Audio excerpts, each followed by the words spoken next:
Our political correspondent, Katherine Forster, is at the rally outside the Department for Transport this afternoon. Katherine, no communist flags in the background there at the minute, as far as I can see, to be fair. But what is going on where you are? Yes, so this demonstration has just started in the last couple of minutes, and these are cleaners who clean the trains that we use.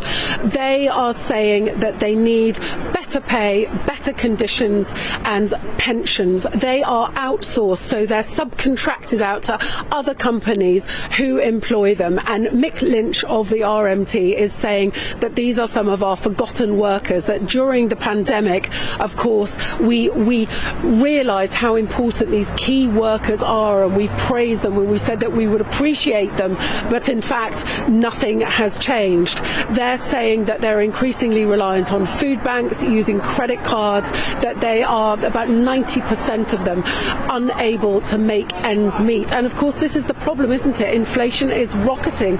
We are all worried about paying our energy bills. We're seeing food going up and up and up. Our money is going less and less far, and it's estimated there's going to be 1 million people striking during December. It feels like every day there's an announcement that more people are going on strike.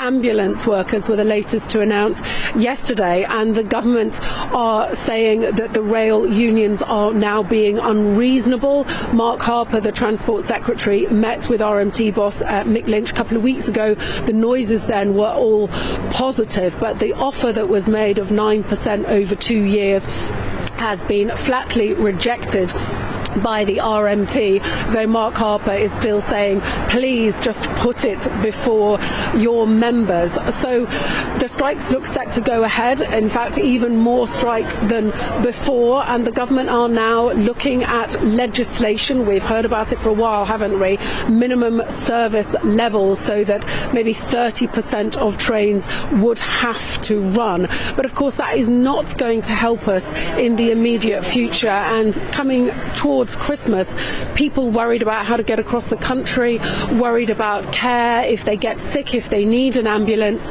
Of course they're saying life-threatening things will be protected, but they're not even guaranteeing that if an elderly person falls, an ambulance will be able to be there. And we've already heard these horror stories, haven't we, of people waiting many hours on cold floors for ambulances.